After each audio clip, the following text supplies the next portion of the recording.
A declaration was issued by the leaders of the world. A single ship carrying 480 million human brains fled into the cold void of space.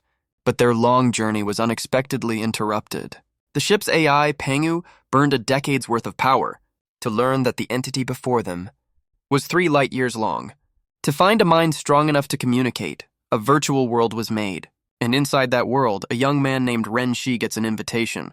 The game Light Years is launching, and he is beyond excited. With the game on his mind, Renshi vows that nothing will stop him.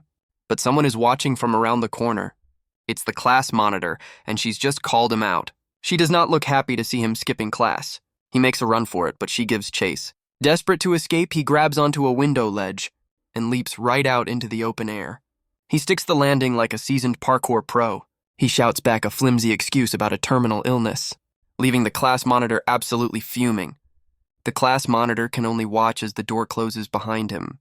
He's made it back to his apartment, safe for now. Inside, the clock ticks down the final minutes. Renshi sits ready, the virtual reality helmet in his hands. He reflects on the mediocre life he's so desperate to escape. This game is his one true opportunity for something more. He puts on the helmet, a gateway to a world of fame and fortune. He lies back, his ultimate dream to conquer this new reality. But his glorious future is interrupted by his little sister, who's just found her piggy bank in a million pieces. The final second ticks away on the clock, and Renshi is pulled into the digital world of Light Years.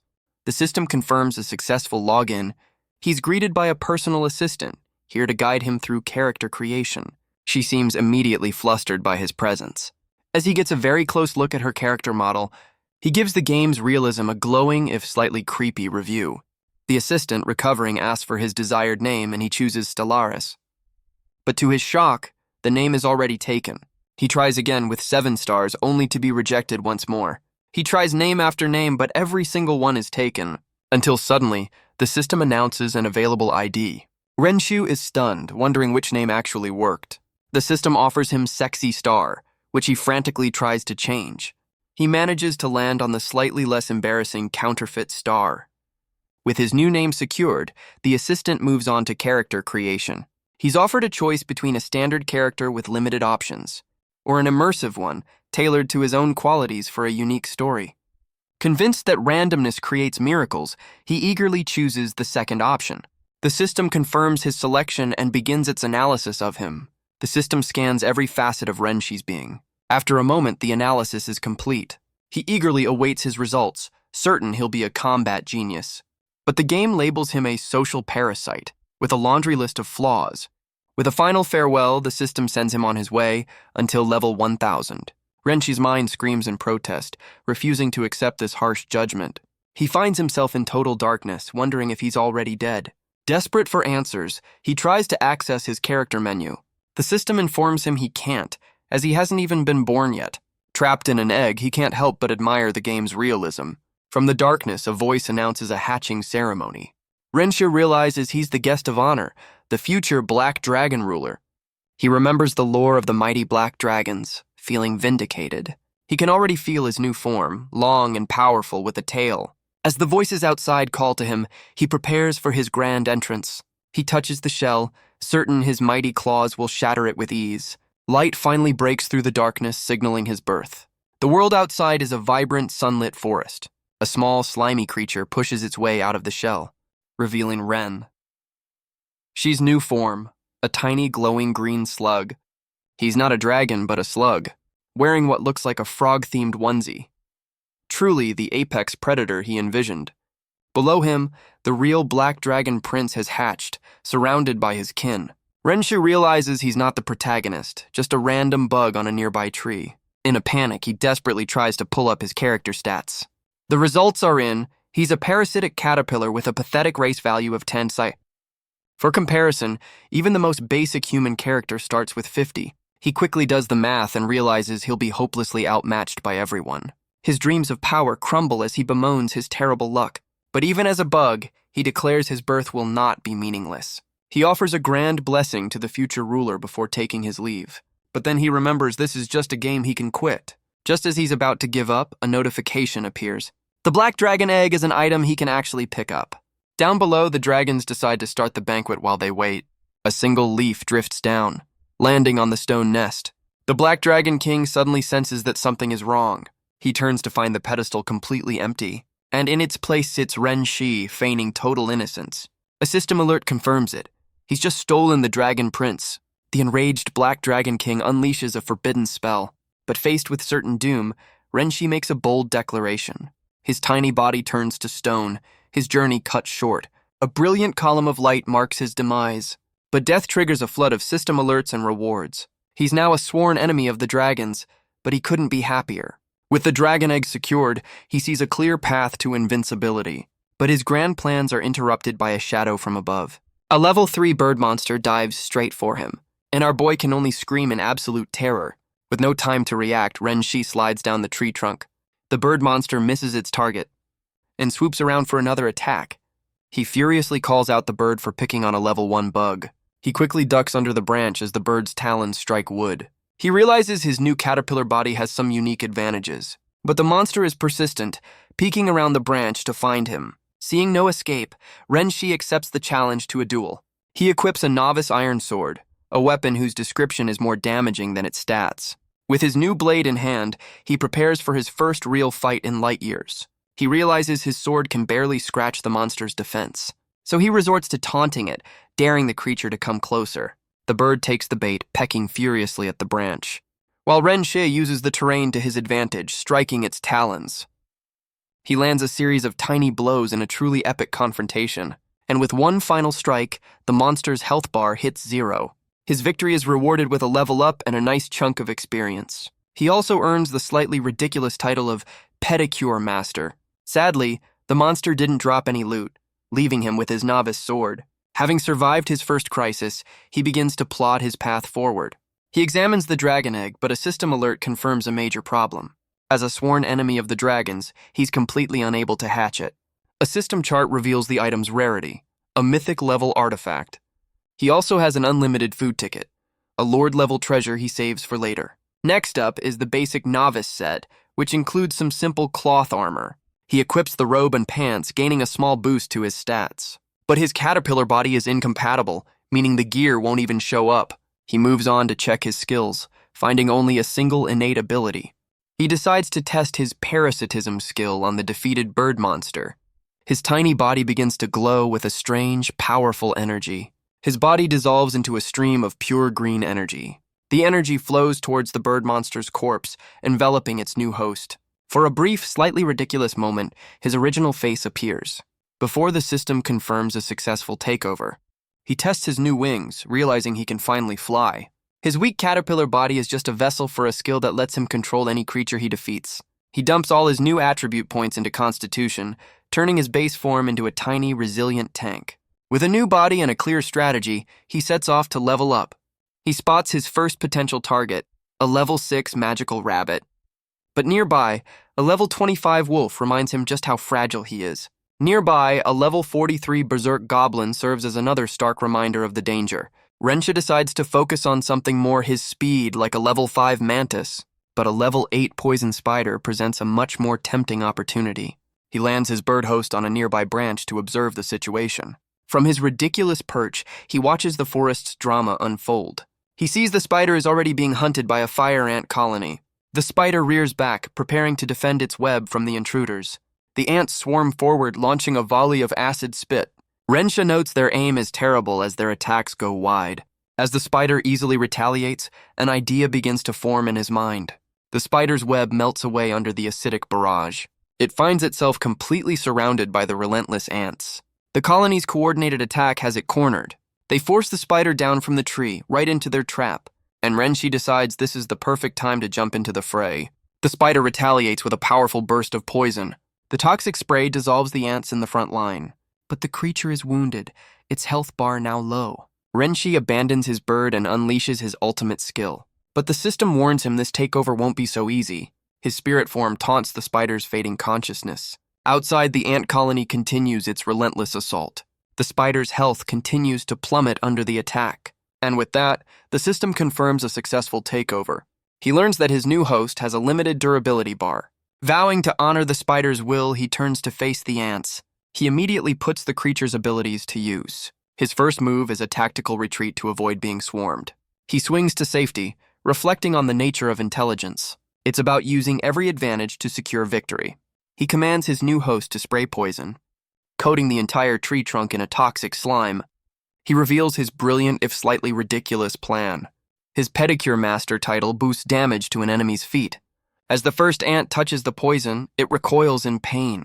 The entire colony begins to take continuous damage. He continues his assault from above, covering the tree. The ant's health bars steadily drop from the poison. Renshi marvels at his own genius, creating a massive AoE trap. But knowing it's not enough, he climbs higher for a better position. He commands his new host to spin a line of silk. He carefully wraps the thread around his novice iron sword. He's about to teach the ant colony a harsh lesson in physics. He lets the sword plummet towards the ground below. The blade strikes an ant with lethal force, an instant kill. He quickly retracts his new weapon, ready for another strike. The ants fall one by one, unable to counter his aerial assault. The experience pours in, leveling him up twice in an instant. He reflects on his strategy, a potent mix of poison and gravity. But with more ants arriving, he decides his duty to the spider is done. He declares the next phase of his plan has begun. He leaps from the tree, crashing into the heart of the ant swarm. He immediately targets their weakest point, the joints between their segments. The critical hit is an instant kill, far more effective than his pedicure skills. He uses the spider's sharp legs to carve a path through the enemy ranks. But his true creativity is just getting started. He shoots out strands of silk, entangling the ants around him. And in a move of pure tactical brilliance, he fashions them into a suit of armor. Clad in his new ant mail, he charges the main colony head-on. But the swarm unleashes a furious counterattack, unwilling to be defeated. The ants honor the fallen spider, a worthy adversary to the very end. With their enemy defeated, the colony celebrates its hard-won victory. And Renshi, now perched on an ant's head, has a new motto. If you can't beat them, parasitize them. He immediately tries to blend in, asking his new brothers about their plans. He realizes that by joining the colony, he finally has the power to level up. And his first instinct is to see how he can take advantage of his new family. But a system alert stops him, confirming he's now officially an ally of the ant colony. He checks his new skills, discovering he can guide the swarm and coordinate their attacks. Wasting no time, he activates the March skill, taking command of the ants. The entire colony falls into formation, following their new tiny green leader. With Renshi in command, the ant army begins its relentless march. They swarm a level 7 worm, overwhelming it with sheer numbers. Even a level 9 forest slime is no match for their coordinated assault. And from his perch, Renshi has fully embraced his new leadership role. He lectures one of the ants for not pulling its weight in the fight. Our boy's gone full middle manager, preaching about productivity and gratitude. He demands better teamwork and tactical awareness from his troops. His harsh methods work as the experience pours in, leveling him up again. But their path is blocked by a new, more powerful foe, a level 10 demonic cat. The cat easily swats aside the first wave, mocking their fragility. But the cat is too strong, and his ant army is taking heavy losses. Renshi realizes he needs an upgrade, deciding to seek out the main ant nest. And just as the battle ends, he finally hits level 10. An alert congratulates Counterfeit Star for being the first to level 10. He's also unlocked his first-class advancement and a special epic reward. In his hands, a mysterious scroll appears. It's a Profession Fusion scroll, an item that can create a hidden class. Thrilled with his rewards, he decides to organize his inventory. His two most valuable items are still there, the dragon egg and the food ticket. He's also gathered a pile of common gear and materials from his recent battles. He doesn't care that the armor is invisible, as long as the stats go up. With a clear path forward, he plans to level up and advance his class. But his grand strategy is immediately derailed. A level 6 rabbit appears and Ren. She tries to stare it down. The creature responds with a powerful stomp, clearly unimpressed. So Renshi activates his signature skill, enveloping the rabbit in green light. The system confirms a successful takeover, but something is very wrong.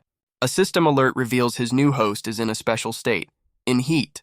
His new body is suddenly overcome by this strange new status effect. And just like that, he loses all control as the rabbit bolts into the forest. His new host immediately spots another rabbit in the bushes. Before Renshi can even process what's happening, his host's instincts take over. The rabbit's biological imperative moves with terrifying speed. Leaving Renshi a helpless passenger in this very awkward situation, he can only marvel at the game's realism, while hoping no one ever finds the server logs for this. But the moment is shattered by a sudden, overwhelming sense of dread. A system alert confirms his new host is now in a state of fear. A powerful presence begins to manifest right before him. The system explains he's just angered the Rabbit King by approaching his mate, and now he must face the consequences. A Lord-level boss, Rabbit King Alka, trapped in the rabbit's body, Renshi declares he's ready for a real fight. But the story cuts away from the game to a grand, opulent hall. Here, the leaders of the world discuss the game's launch rewards. They boast about their chosen players, whose race values reach 90 points. Nearby, an ordinary player feels envious of these nationally sponsored accounts. He glances at his peers, like a girl with a low-combat flower fairy race, and another with a magic puppet cyborg, a race that requires heavy investment. An official leads them to a door, behind which await the future's brightest stars. The massive doors begin to swing open, revealing a scene of carnage and a severed arm on the floor, and beside it, the head of one of the world's chosen players. An official screams in horror, identifying the victim as Lord Jonathan.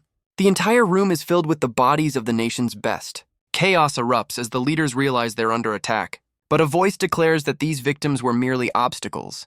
The killer identifies herself only as the story's female protagonist. She claims to have been reborn with a mission to complete the main quest. She stands in the doorway, issuing a challenge to the survivors. The condition: get 3,000 accounts to level 1,000. A perfectly reasonable request. She declares herself the sole hope for humanity's future. The remaining leaders order security to open fire on the lone woman, but she remains completely unfazed by the threat. Instead, she breaks the fourth wall, speaking to an unseen author. She asks if they truly want her to eliminate everyone present. She acknowledges that while it would be a shocking event, it's ultimately meaningless. And then she begins to explain the true nature of their world. In reality, humanity's ship was stopped by the massive entity known as Yarrow. The ship's AI, Pangu, created a virtual reality to shield them from this truth. Within that world, the game was made to find a hero to defeat the entity. She and her team were ejected from the main ship to carry out their mission. She explains that in that moment, time itself seemed to warp. Their mission, the Stellaris plan, was a complete failure. She returned to find Pangu had reset everyone's memories, hoping to find a true hero. One of the leaders refuses to believe her, calling her claims nonsense. He orders his men to attack, demanding they destroy her completely.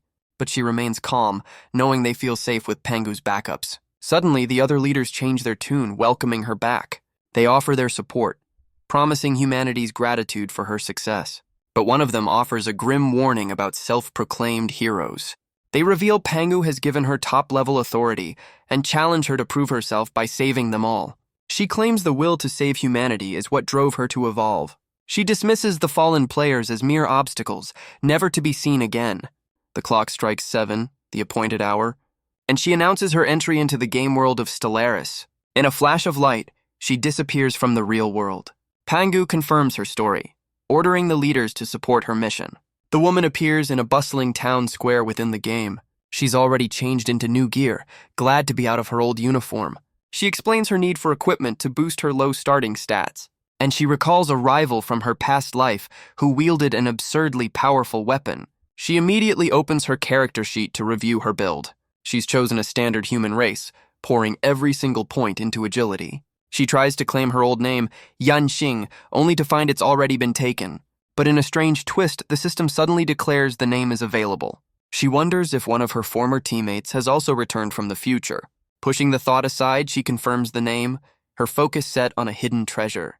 Her incredible speed immediately earns her the title Fleet as a Phantom and a new skill. She arrives at the town blacksmith, who notes her early arrival. She knows this brash NPC is the key to finding another important character. But the blacksmith is unimpressed, telling her to stop blocking his son. She reveals her ability to manipulate the game's code, but must be careful not to alert Pangu. She then requests a massive cash advance directly from the system AI. With her newfound wealth, she demands the blacksmith's best weapons, who scoffs at her confidence. He presents a powerful Lord-tier longsword, quoting an exorbitant price. But Yanxing recognizes the blade's unique forging style, a secret from a hidden NPC. The sword grants a massive damage boost against monsters, a rare find for any new player. Using her future knowledge, she counters with a much lower price for 4 of them. The blacksmith refuses, holding firm on his original offer. So she resorts to more aggressive negotiation tactics, and he quickly changes his mind. As she leaves, he warns her about her violent nature, but she simply walks away. She recalls the blacksmith's hidden potential from her past life. He presents her with a massive arsenal of weapons, both good and bad. The trade is completed, and Yanxing acquires her new collection. Using knowledge from her past life, she instantly masters every weapon type. This incredible feat earns her the title of Weapon Master. With this power, she plans to dominate the early game and reach level 10 first. The blacksmith tells her to leave, but she already has her next move planned. Fully equipped, she declares it's time to head into the wild. She immediately puts her skills to the test, taking down a low-level bird, and seamlessly switching to her bow to strike down another foe.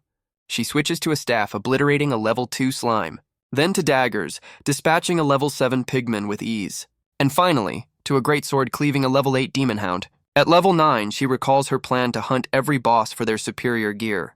Her first major target appears, the level 10 Raven Tiger. The beast leaps through the air, pouncing with deadly intent.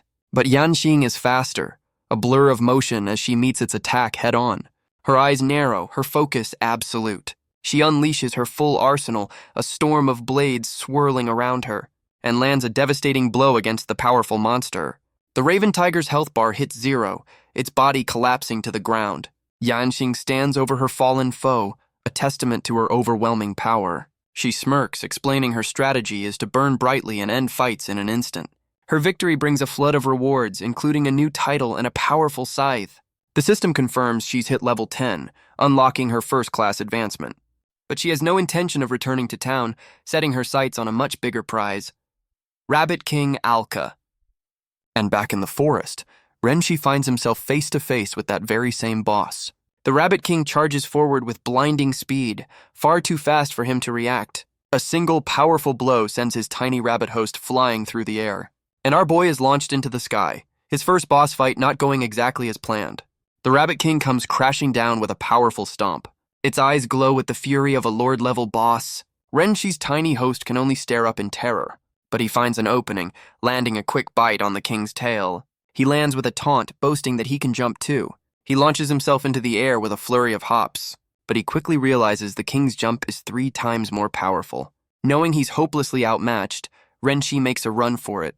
He dashes towards the safety of a nearby tree, and in midair, his rabbit body begins to expand. He leaps towards the tree, using the terrain to his advantage. With a powerful kick off the trunk, he learns a new skill, allowing him to change direction midair.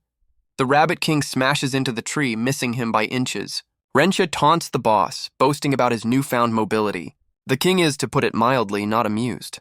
It unleashes a powerful ranged attack, striking with incredible force. Renshi realizes this boss is a true newbie killer, far beyond his level. His tiny host is sent flying from the sheer power of the blow. The Rabbit King roars, asserting its dominance over the battlefield. Realizing his mistake, Renshi frantically cancels his parasitism skill. The Rabbit King devours its former mate, gaining a pathetic amount of health. But as Renshi makes a run for it, he realizes the boss isn't giving chase. A brilliant idea strikes him. The king's hatred was for the host, not for him. And with a wicked grin, he decides to be absolutely ruthless. He quickly analyzes the boss's entire skill set, from its charge to its carrot spikes. He declares that the very forest that raised the king will also be its tomb. The scene shifts to a calm, peaceful afternoon, where the Rabbit King is now relaxing on a log, completely unaware of the danger. And right on cue, the female rabbit emerges from the bushes, the perfect bait. The Rabbit King closes its eyes, completely at ease. The female rabbit puts on a charming display, luring him closer. The king's eyes snap open, his composure completely shattered. He pounces on the unsuspecting rabbit, falling right into the trap. And Renshi makes his exit, canceling the skill at the perfect moment. His spirit form soars through the air, seeking out a new host. He takes control of a nearby mantis, his true weapon now revealed. He tries to activate his pedicure master title, but the system isn't buying it. The mantis strikes, landing the first blow on the distracted king. Enraged, the Rabbit King turns its fury on its former mate. He declares the king won't be allowed to heal itself. He cancels his control over the mantis and immediately takes over the female rabbit once again. The enraged king gives chase with a powerful leap. Realizing he can't escape, Renshi decides to stop running. It's time to introduce one angry boss to another angry tree. The king pounces, completely unaware of the new threat. The Trent's vines lash out, entangling the powerful boss. It hoists the Rabbit King into the air, completely helpless. The Trent then begins to absorb the king's energy. Renshi's plan is simple: deny the king any chance to recover, The boss roars in defiance, but this is only the beginning. From his perch, Renshi reveals his true battlefield. He's led the Rabbit King into the heart of the demonic Trent's territory. He'll jump from tree to tree, a tiny, green, micromanaging nightmare. The king is quickly overwhelmed, bound by a prison of living wood. With the Trent formation complete, the next phase begins. He takes control of the fire ants he fought earlier, and commands them to unleash a coordinated volley of acid. The helpless king is now trapped, poisoned, and slowly being dissolved. He then takes control of a level 9 forest slime. Combining its corrosive acid with his pedicure master title, the Rabbit King can only roar in agony as its health drains. And in a stroke of pure luck, his title triggers a 1% instant kill. His reward is a hero-tier item, the Hermit's Ring. He immediately equips his powerful new treasure. The ring's stealth abilities are a perfect fit for his strategy. He stands over the fallen boss, his impossible plan a success. But this victory has unlocked something more than just loot. He finds he can now access the memories of his fallen hosts. Elsewhere, Yanting carves a path through the wilderness. She revels in the freedom of this new world. Her journey takes her deeper into the forest. She's certain she's arrived at the Rabbit King's den. Cautiously, she peers around a tree trunk, but she's greeted by an unexpected sight. The boss is already dead. She recalls the prize she came for, the Hermit's Ring. Her plan had been to stack damage bonuses for a one-hit kill, switching between her many weapons and finishing the boss with a single powerful strike. But her original strategy was sound. An instant kill was the only way. Her eyes narrow with focus as she prepares to strike. She lunges forward with blinding speed, the ground cracking beneath her, and leaps into the air, a blur of motion ready for the kill. But her attack is stopped by thick vines, a skill she doesn't recognize. She lands hard, caught completely off guard by the unexpected defense. A spike of earth erupts from the ground, forcing her to dodge. She realizes the boss's mechanics have somehow changed. Her eyes widen in disbelief at this impossible turn of events. And the Rabbit King itself bursts from the ground, launching a powerful jump. The Rabbit King unleashes a powerful punch, sending her flying. She's stunned by its relentless high-speed attacks. The massive boss slams her down from the air, sending her plummeting towards the forest floor. She crashes into the ground with devastating force. She tumbles across the clearing, unable to recover. Her body finally skids to a halt, completely overwhelmed. The Rabbit King looms over her defeated form, so much for being the chosen one. But its thoughts reveal a shocking truth. It's excited to finally have a human body. And on its head sits Renshi, surprised his trap caught a player so soon. He's combined the Treant's vines with the king's own deadly combo. And with the player defeated, Renshi makes his move. His spirit form envelops its new, unsuspecting host. For a moment, the woman's consciousness fades away. Her eyes snap open, revealing a new, tiny green master. Renshi celebrates, finally back in a human body. He tests out his new limbs, his original form now a cute little hat. Getting used to bipedal movement is proving to be a challenge. He checks her stats, noting her fragile, all-agility build. But with a human host, he can finally head to town for a class advancement. He considers his options, knowing his class must complement his parasitism skill. And then, a brilliant idea strikes him. He'll become a necromancer, a master of controlling the dead. With his new goal in mind, he races towards the newbie village. But his path is quickly blocked by a vicious wolf monster. He dodges with ease, wielding one of his host's many weapons. He's starting to appreciate the high-risk, high-reward nature of this build. Surrounded by the pack, he confidently challenges them all at once. Meanwhile, elsewhere in the forest, another group of players celebrates a lucky find. They've defeated a massive snake, securing a rare class for their growing guild. The mage offers the rare scroll to their brawny leader. The priestess praises his skill, crediting him with their victory. But he declines the offer, focused on his warrior build. And their strategy of blocking the village to loot other players, the priestess moves to check the loot on one of their victims. But from the shadows, Renshi recognizes this infamous group. They're a team of player killers who prey on low-level newbies. Suddenly, a small object flies through the air, landing right in the priestess's unsuspecting hands. It's Ren. She's true form, and he looks absolutely delighted with himself. The mage celebrates his new beast-to-mare scroll. But the priestess tries to get his attention from behind. She drops her staff, revealing a massive pile of loot. A treasure trove of gear, gold, and even a pet egg. She tells the mage to drop his items so she can collect them. To his shock, she begins to remove her robes, leaving the mage completely flustered by the display. She then pats her shoulder as if making an offering. The mage completely misreads the situation, thinking it's a romantic advance. But Renshi leaps from his perch, ready to claim a new host. Our boy's new facehugger routine is surprisingly effective. The brawny leader recalls their recent victory over the massive thunder python. He harvests the beast's remains, a cruel smile on his face. The aftermath of their battle stains the forest path. He plans to use the monster's parts to craft powerful gear. But his real prize is the epic tier class scroll it dropped. It's for the Death Knight, a powerful hybrid class immune to physical attacks. With this power, he hopes to join the ranks of the Dark Temple. His grand plan set, he turns back to his companions. He calls out, ready to return to town and claim his new class. But when he looks back, he's met with a confusing scene. He misinterprets the situation, offering them some privacy. He turns his back, giving them space for their activities. But after a moment of silence, he starts to get impatient. He even offers to help, completely missing the point. He gives the mage a pep talk, encouraging him to be more proactive. But the mage responds with a sudden, violent burst of magic. The powerful blast sends the brawny leader flying. He lands in a heap, furious at this sudden betrayal. And from behind, the priestess prepares a spell of her own. She unleashes a blinding slime attack, hitting him square in the face. He roars in frustration, demanding she remove the debuff. His former teammates are tossed aside like rag dolls. They lie unconscious, their gear completely stripped. Blinded and confused, he demands to know what's happening. From a nearby tree, Renshi explains it's a side effect of his skill. With his puppet's purpose served, it's time for the main event. He leaps from his perch, scythe in hand, and brings the massive blade down on his unsuspecting target. But the leader reacts just in time, dodging the lethal blow. The leader's eyes widen in shock at the near miss. Renshi leaps through the air, scythe raised high. But the leader parries the blow with a flash of steel. The attack is deflected, sending Renshi back to the ground. He's impressed, admitting his opponent has some skill. The leader scoffs, warning him he's picked the wrong fight. He seems to be considering his next move with casual arrogance. Suddenly, Renshi finds himself completely surrounded. The leader's cronies boast about their boss's high rank.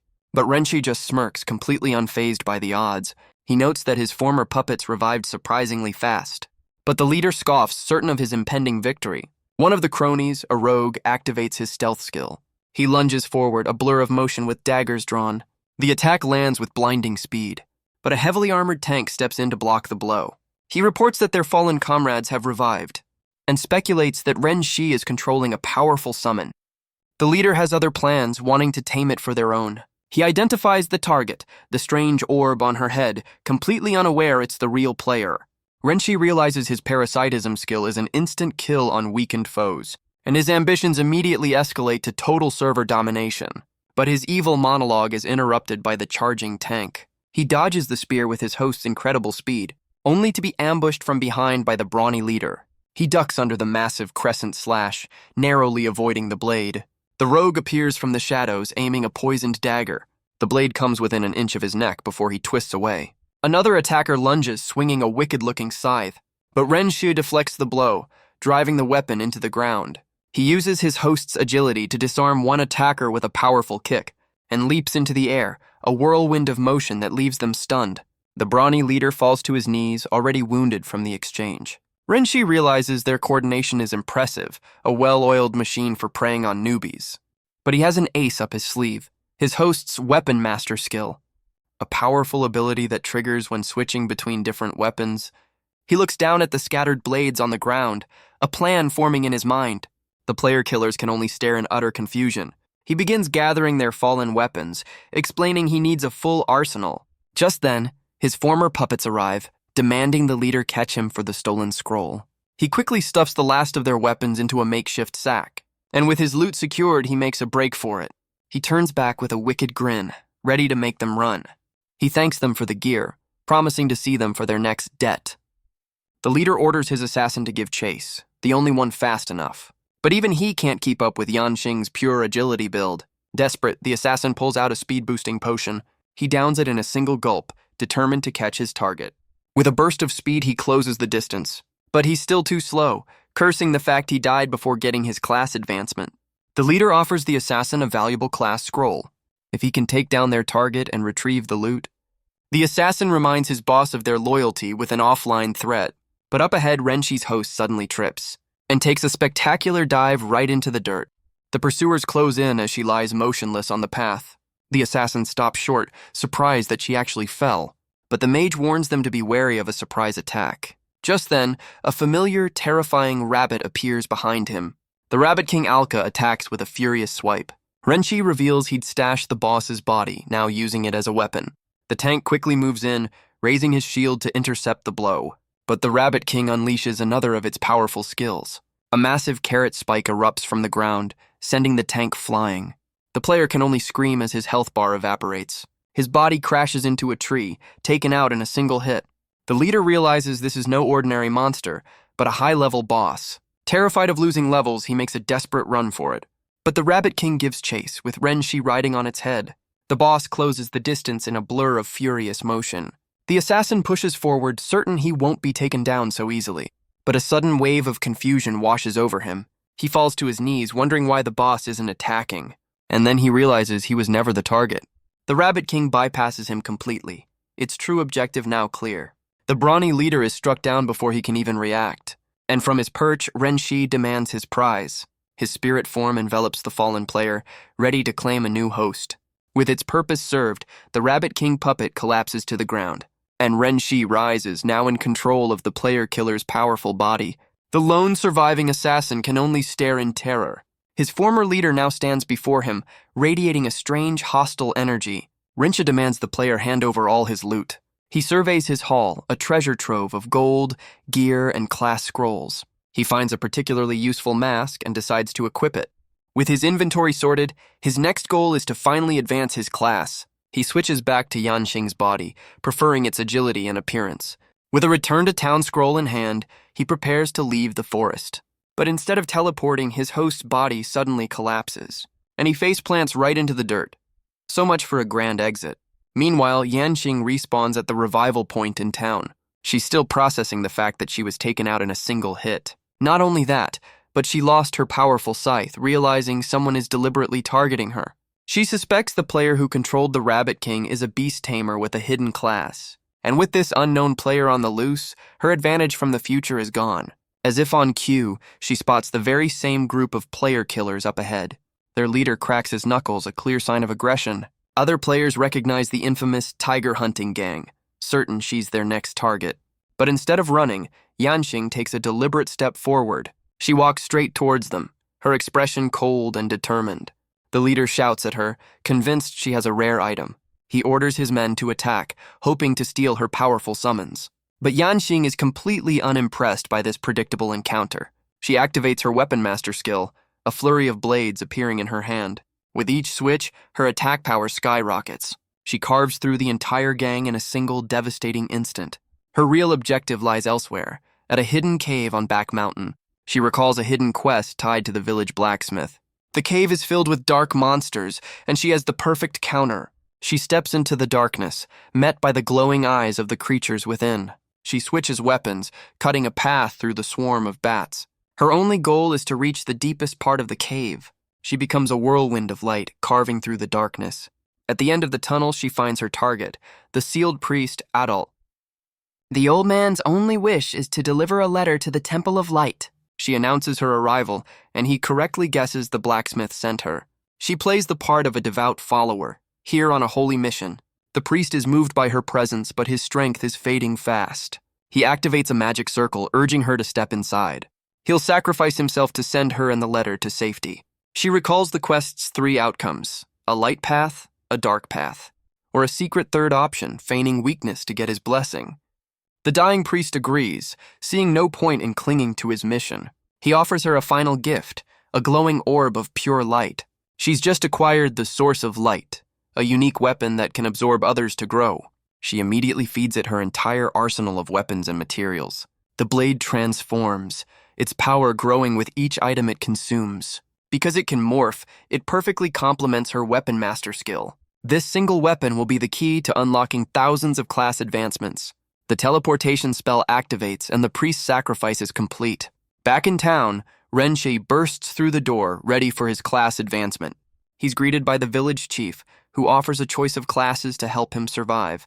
But Renshi has a much grander plan, asking for one of every scroll available. The chief is taken aback, warning him that he can only choose one main class. Renshi just smiles, politely insisting he wants to buy them all anyway.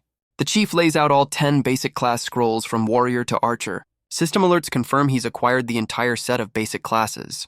Each scroll grants the basic skills for a class up to level 100. He realizes that his parasitized hosts can also change class, opening up a world of possibilities. His plan is to make his main body a mage, then use his fusion scroll to evolve into a unique necromancer class. The village chief's eyes narrow with a knowing look. He offers Renshi a special quest for an extra powerful class, and our boy, ever the opportunist, immediately accepts the offer. The quest is simple. Find a man named Adol in a mountain cave, and then, with a dark smile, he orders Renshi to kill him. With no hesitation, Renshi rushes out to complete his task. He follows the path out of the village and towards the mountains, but just outside the village gate, he stops to observe from behind a tree. He overhears a group of players celebrating a lucky hero tier drop. It's the same player killers, now stronger and still blocking the exit. Renshi approaches them with a casual, friendly wave, but the player killers recognize him and recoil in absolute terror. He responds with a single, swift swing of his scythe, and just like that, the entire gang is sent flying into the sky. He admires his prize, a hero tier ring looted from their leader. The cursed ring of light wisdom has a major drawback, but for Renshi, it's perfect. He uses its power to match his intelligence to his maxed out constitution. This also unlocks a quest to evolve his parasitism skill, offering 3 powerful new paths. With his new power secured, he arrives at the cave to complete his mission. He peers into the darkness, unimpressed by the lack of basic lighting. He finds his target, the priest Adol, meditating in a circle of light. The old man looks up, confused by the adventurer's sudden return. Renshi quickly realizes his host has already been here before. Adol explains that he's already given her the letter and weapon, and now just wants to die in peace. His body is clearly failing, racked by a violent, painful cough. So Renshi gets straight to the point, revealing he was sent to kill him for a class scroll. The priest is stunned, demanding to know who would issue such an order. A plan forms in Renshi's mind. He sees a new path to victory. He names the village chief, feigning innocence and suggesting it's all a misunderstanding. But Adol's face darkens, revealing the chief was the true traitor all along. He tells the dying priest to wait just a moment, and then he sprints out of the cave at full speed. Nearby, another party of players struggles against a powerful Trent. Renshi appears behind their priestess, tapping her on the shoulder. Before she can react, he scoops her up and makes a run for it. Her party's tank cries out, his defenses starting to crumble. The mage looks around in confusion, wondering where their healer disappeared to. With their support gone, the remaining players are forced into a hasty retreat. Renshi returns to the cave, asking Adol to heal his newly acquired friend. But the old priest has given up, claiming his wounds are beyond saving. Adol offers a final item, a glowing sigil, asking her to find someone who can activate it. The sigil glows with a faint, holy light in the palm of his hand. But Renshi insists he has another method that might just save the old man. The priest has accepted his fate, telling him not to waste his energy. Renshi places his hands on the old man's shoulders, telling him it will be quick, and from his perch he unleashes his signature skill. A stream of green energy flows from his true form into the priest's body. The system compares their health, and Renshi's is far superior. The takeover is a success, and his former hosts collapse to the ground. Renshi now controls the priest, a wicked smile spreading across his new face. He immediately opens the system panel to check his new host's stats, and he's hit the jackpot. A legendary, level 599 high priest. He justifies his actions, deciding to borrow the body since it was going to waste anyway, but the cave monsters have respawned, surrounding the terrified priestess. Renshi grabs a simple staff, noting his host's weapon is gone. He channels the priest's immense power into the ordinary wood. The resulting blast of light purifies the priestess of her debuffs, and unleashes a massive wave of energy that clears the entire cave. With the threat gone, he laments how long he's been stuck at level 10. But now, it's finally time to advance his class to necromancer. The system confirms his class change to the Lord tier necromancer. He gains a host of new skills, jumping straight to level 18. He's also ready to evolve his parasitism skill, having created his own leveling spot. The cave's monsters respawn, swarming him from all sides. But with the priest's immense power, this is no longer a threat. He unleashes a wave of energy, leveling up at an incredible rate. But the priest's spirit isn't going down without a fight. He unleashes a forbidden spell, trying to reclaim control. Renshi panics, promising to return the body when he's finished. But the priest's rage consumes him, his spirit twisting in agony. The priest's spirit, now a demonic figure, questions his use of dark magic.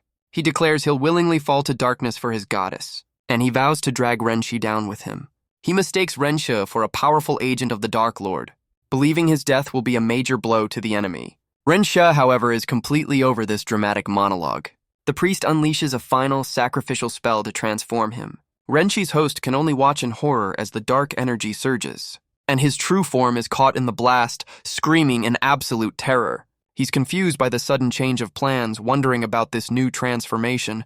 The system confirms his transformation into a dark purgatory caterpillar. Renshi is thrilled, immediately dumping his new points into Constitution.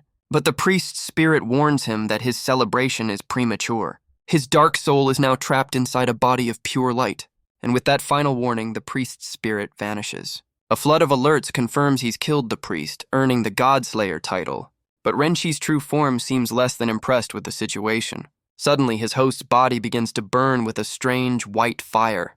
The system warns him that the opposing light and dark attributes are causing a fatal reaction. With no other choice, he cancels his parasitism and abandons the dying host. Renshi panics, unable to extinguish the holy fire consuming his body. A system alert confirms this isn't just death, but permanent account deletion. He refuses to accept this fate, frantically searching for a loophole. The timer ticks down as he realizes no potion or item can save him. But in his inventory, he finds one last desperate option. He activates the Profession Fusion Scroll, combining two powerful classes. The system reveals the odds are terrible, with a minuscule chance for the best outcome. But he remembers a title skill earned from his earlier achievements. It guarantees a single success, and he demands the rarest class of all. With only seconds left, the scroll erupts with a brilliant, world-changing light. He screams into the void, begging for any class that can save him. The system answers, offering him the hidden class, Ghost Dragon Legion Commander. But it requires a dragon and a mount, so he grabs his egg and the village chief's body. He leaps towards the unsuspecting NPC, declaring him the perfect sacrifice for his grand evolution. The ritual begins, a vortex of light and power with the clock ticking down. He tries to put on a brave face, but the fear of deletion is very real. And from the light, a tiny dragon emerges, the holy fire on his body now gone. The creature leans in and absorbs the last of the flames, saving him from certain doom. Renshi can hardly believe it, roaring in triumph that he's actually survived. A tiny dragon's tail whips through the air with surprising force. The creature lands right on Renshi's head, leaving him utterly bewildered. It proudly declares that our boy is now its very first pet. The dragon even seems to multiply, flanking him with innocent curiosity. Renshi tries to assert his dominance, beckoning it like a father. But the tiny dragon furiously rejects his authority. A system alert confirms the obvious. Its loyalty is a perfect 0. He realizes that even as a synthesized mount, the dragon is completely disobedient. But then a wicked idea begins to form in his mind. If it won't obey as a pet, he'll just have to force it to obey as a mount. Renshi celebrates his new mount, a powerful and obedient dragon. He eagerly anticipates taking to the skies, but the system informs him flight is not yet unlocked. He checks its stats and is stunned by its incredible power. With so much potential, he decides to raise its loyalty. His first attempt involves offering it a small, unappetizing rock. The tiny dragon responds with a surprisingly ferocious roar. So he tries a different approach, offering it a piece of meat. The fragrant offering seems to capture its attention. He smirks, certain that food is the key to any creature's heart. The dragon licks the offering, while Renshi looks less than thrilled. But the taste triggers a powerful memory in its mind. A flash of its true draconic heritage surges through its tiny body. It remembers its life as an unhatched egg in the stone nest. It recalls the grand feasts promised by its kin, tales of exotic meats from icy palaces, and rare delicacies from the deepest abyss. A veritable buffet of legendary creatures awaited its birth. Back in the present, the dragon drools, and Ren, she knows he's found the key. Its eyes fill with hearts, its loyalty now completely bought by its stomach. The loyalty points slowly tick up as he feeds his new companion. The dragon's affection reaches a respectable 25 points, but its expression quickly sours as it realizes it's still starving. And in a fit of pure, hangry rage, it lunges at its new master. So Renshi pulls out his trump card, the unlimited food ticket. It summons a Lord Tyrmeal, a golden pig that grants poison immunity. He tosses a piece to the gluttonous creature, hoping to appease it. The offering works wonders, boosting its loyalty by a massive 20 points. With its loyalty now at a passing grade, he decides it's time to level up. but a sudden commotion from the forest outside stops him in his tracks. Renshi watches as his precious food ticket disappears into thin air. He scrambles up a tree, sensing a massive disturbance nearby. But instead of a monster horde, he finds a troop of armored centaur guards. They stand in formation, their expressions grim and focused. Their leader points towards the cave, ordering them to investigate. The entire squad charges forward with thundering hooves. From his hiding spot, Renshi wonders what threat they're hunting, and decides that ignoring a potential opportunity is just bad manners. He spots his next target, a low-level golden silkworm, and with a flash of green light, he prepares to take control. His new silkworm host looks on in wide-eyed shock. Renshi immediately commands it to spin a line of silk, and swings through the trees like a tiny yellow Tarzan. He sticks the landing, ready to observe the armored guards. One of the centaurs senses the lingering light magic from the cave, so Renshi unleashes his most powerful and disgusting attack. The guard looks up, completely unimpressed by the aerial assault. He spots the silkworm on the branch, feigning total innocence. Disgusted, he dismisses the creature, focused on his mission. But Renshi's plan was simple: provoke an attack to see their stats. But his plan requires a better vantage point, and a nearby bird looks like the perfect volunteer. He launches a furious attack, clearly not a fan of being stared at. The unsuspecting bird is taken out in a single decisive blow. With the body secured, he activates his necromancer skills and summons his very first undead servant. The newly reanimated finch takes flight, soaring high above the forest to act as his eyes in the sky. From above, he can see the guards have formed a massive search party. His new scout focuses in, ready to track their every move. He realizes he's on the edge of their perimeter and decides to move in closer. He quickly disciplines his new host for its lackluster performance. With his dragon in tow, he charges into the forest, ready to level up. But the dragon's first choice of meal is a tough, unappetizing ante. Its second attempt on a flaming Trent goes even worse. The third try on a slime monster ends in a full-blown tantrum. Renshi steps in, promising to find it a proper meal if it just listens to him. His simple promise is enough to earn him a few more loyalty points. He gives his gluttonous companion a fitting new name, Chi-Chi, and points out their first real target, a much more edible-looking rabbit. Chi-Chi unleashes a surprisingly powerful blast of fire, cooking it instantly. The system confirms he's acquired a perfectly cooked meal. He offers it to Chi-Chi, telling the creature to eat slowly. The meal is enough to level Chi-Chi up to 20, much to Renshi's delight. He's also hit level 30 himself, his stats now rivaling specialized classes. But his moment of pride is interrupted by a brilliant flash of light. He turns around, his eyes wide with shock. A massive, winged figure of pure energy materializes before him. The light intensifies, signaling a powerful evolution is underway. The system confirms Chi-Chi has reached her adolescent stage, and her first thought in her new body is that she's hungry again. The story shifts to a grand city, a hub of power and intrigue. At its heart stands the Temple of Light's main cathedral. Yanxing explains, this is where the game's main story truly begins. She's now a level 25 holy priest ready to take on the quest. She recalls the lore. The former Light Lord and Adol stole a powerful artifact. The new lord, her brother, immediately ordered her capture. The full might of the temple's armies was sent to hunt them down. They were on the verge of finding the fugitives. But news of the theft reached the ears of the Dark Temple. They too joined the hunt, trapping and killing Adol in a brutal siege. The former Light Lord was captured by her brother, but the Genesis artifact had vanished, drawing the Dark Temple's suspicion. This ignited a war between the two great factions, forcing every player to choose a side. Using the path Adol had opened for her, Yanxing advanced her class, preparing for the quest ahead. She now stands before the new Light Lord, reporting that she's found the location of his fugitive sister. The Lord senses the aura of the traitor Adol on her, and for that, he declares his complete trust. As a reward for her faithful service, he offers her a special blessing. A brilliant beam of light strikes her down, a gift from her new master. The holy energy surges through her, empowering the unique weapon she carries. A system alert confirms her source of light has evolved into a mythic tier weapon, and her very race has changed to primordial light. She stands transformed, her plan to evolve from a simple human into a powerful elemental, a complete success. She reflects on her new race, a powerful elemental with limitless potential. The Light Lord sends her off, promising even greater blessings for her success. With her new mission clear, she races towards the given coordinates. The Light Lord watches her depart, his expression unreadable. She knows this quest will earn her a mythic item, the key to breaking past level 1000. Elsewhere, a centaur guard senses the same light elements in the air. He ponders his mysterious orders, unsure of what he's meant to find, but a sudden noise puts him on high alert, and he calls out a warning. A tiny burst of fire streaks past his face, an attack from an unseen foe. He's suddenly engulfed in flames, his power suppressed by the unexpected assault. From the trees, Renshi taunts the guard, offering to take his body off his hands. He lands with a smug look, deciding the guard's silence is consent. And with that, he unleashes his signature parasitism skill. But Chi-Chi reveals she was the one who attacked, and now she wants payment for her services.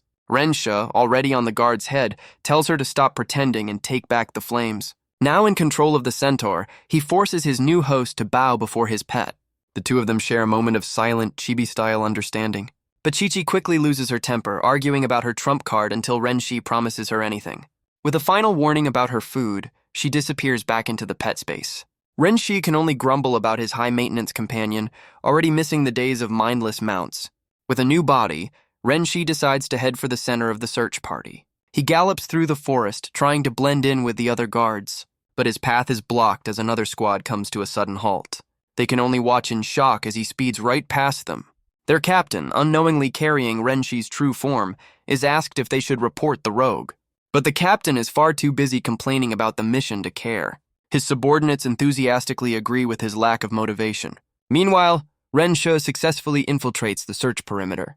He can only guess what they're looking for, an item or a monster. But his thoughts are interrupted by a strange feeling from his necromantic space.